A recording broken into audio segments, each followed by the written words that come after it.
The market for content is evolving, but where will content producers, broadcasters, and the whole ecosystem head in the next 5 or 10 years? My name is Shayan Shakeel. I'm joined here today with Raffaele Annecchino. He's the head president and managing director of South and Western Europe, Middle East, and Africa. Thank you for joining us. Hi, Shay. Nice to see you here. You're watching Inside AB. So Raffaele, can you just start us off? Now we know Viacom is making a big push in terms of content in the region, but the market is pretty, well, from what we've estimated, is fragmented right now, isn't it? Well, I have to say that we have seen an incredible transformation of the market, the media landscape over the last years, in particular the last 5 years. I'm working in the media industry since 20 years, and really I see this as possibly the most complex, but at the same time exciting moment of my entire career. Yes, it's fragmented because we see more and more appearance of new platform that allows basically increase really the reach of the possibility we have. We connect with people every day, at every time, in every moment of their life.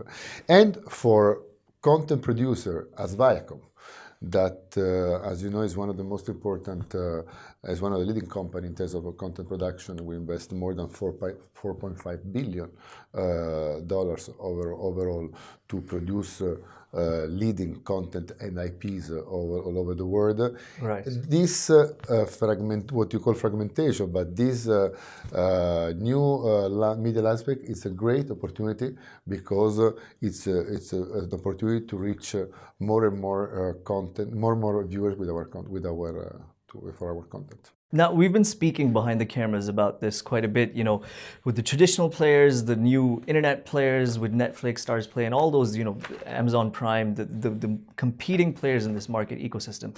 But one of the things that you pointed out was how much success you've had with a certain individual on Comedy Central who hosts The Daily Show. Can you explain that, how that worked on traditional and digital audiences? That's a great question because it helped me also to explain you the strategy that Viacom has in this new world of this new and growing digital landscape. We have launched under the guidance of Bob Beckish as the new president of Viacom since 2 years, the Viacom Digital Studio. Right. It's a division head by Kelly Day, and I was spending with her now 2-3 days in Europe, touring our offices and some conferences. And what is Viacom Digital Studios? It's a new division that produce content, digital native, to provide the content to all new platforms. New platforms, which afterwards it's a great opportunity to produce content that now, as you will see, also can afterwards be run in what you call the traditional operator, and vice versa. The great example is Trevor Noah. Trevor Noah is one of our biggest talent in Viacom. He's coming from the Comedy Central South Africa. He was basically discovered and brought to the US to become now one of the most important talent in the US. And he has been running one of the most important shows, which is the Daily Show of Trevor Noah in Comedy Central. Now, what Viacom Digital Studio has done in the last months is to create a show within the show, which is the Between the Scenes by Trevor Noah, which is a show that is recorded and is produced by Viacom Digital Studios for the digital platform. We just won an Emmy Award, actually. Right. And it tells you how we can actually, from a long-form show, create a short form that now is a great success in our digital platform. So it really explains you, on one side, the global approach in terms of content production that Viacom has, where aside the big international global hits, we adapt most of the format to get closer to the local culture on one side, and on the other side how the line between traditional and new digital is really blurring, and we have now just one approach to produce content that that travels from digital to traditional, traditional to digital in the same way. So if I were to trace that journey, so you took Trevor Noah, who was popular on Comedy Central in South Africa. You took him international to America, and he started hosting The Daily Show. And then now he's also taken that long-form show, The Daily Show, and has segments in the middle called Between the Scenes, which are only used on digital, and that's for digital audiences across the world. So it's really a local to local and then back to local kind of phenomenon. How are you planning to replicate that in the Middle East? Well, in the Middle East, we are investing since 5 years when we've opened our office with more than 20 people now. And I have to say that I manage, as you said, the Southwestern Europe, Africa, Middle East cluster. So really interesting markets with totally different culture, as you can see. And I have to say that the journey here in the Middle East has been possibly one of the most exciting and also I have to say successful.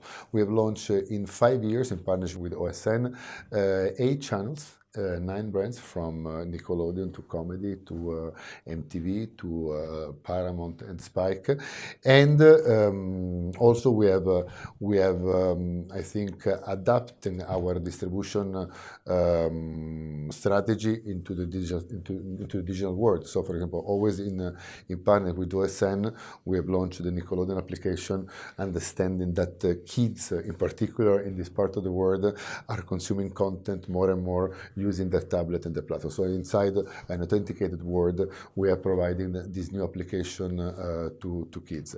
At the same time, we are experimenting, and I think has been one of the most important success of the year in terms of success into the new digital world. We have adapted an international format, which is Bad Snapper, into for the Middle East, and we had the amazing success thanks to 2 local girls, one girl from Dubai, one girl from Egypt, to adapt this format only for the digital platform that now is watched it has been watched in the last 12 months from more than 4 million people. So an amazing success that I'm sure that is going to be the embryo to afterwards bring this to a long form format, or for sure to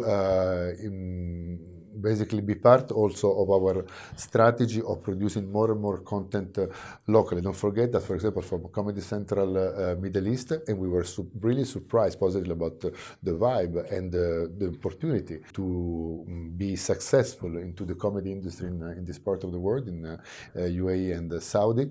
We are producing more than 50 hours per year of stand-up format that's coming from the US and that we are adapting, and we are featuring a comedian from UAE, Lebanon, Saudi, Egypt, to other format that we are launching now into the comedy scene. Right, and comedy is a big thing for you. I mean, you've mentioned the hours of comedy that you're producing. You've also got this show called Comedy Central Presents Al Waqf, scaled from 30 comedians to 60 comedians this year in its 2nd season, all across from Egypt, Lebanon, and Jordan.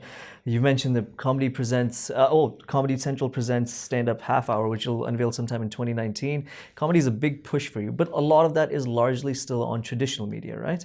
Where do you see digital in the next, say, 5 years? Do you think your digital subscriptions will... Well, as I said, Viacom and Viacom Digital Studio wants to be relevant in all platforms. So we produce content that can be relevant for digital platform because possibly the approach to the consumption is different. As we produce the most important IP of the long form, and I can mention SpongeBob, Dora. I can mention the EMAs or the big awards for MTV, or I can mention the roast or the stand-up for comedy. So I think that we need to adapt our content strategy to be relevant in all platforms, and this is why we're investing both in the long form, both in the short form to the Viacom Digital Studio, in order to basically at the end, what we want is to cross-promote the audience from one platform to the other in order that to be relevant in all of them. Given the prevalence of young people in the region, millennial audiences, really internet savvy, some of the world's highest smartphone penetration rates, where do you see Viacom focusing its energy over the next 3 to 5 years? Well, first of all, I have to say that we own the brand, we own international brands Nickelodeon, MTV comedy that are more and more relevant for youth and youth adults. So I think in this sense we have an incredible competitive advantage. On the other side, we are really relevant in our traditional business for what concerns linear or OTT distribution, but at the same time, as I said, we're investing heavily in Viacom digital studios. So we are producing content digital native for those platforms. So I really see a world,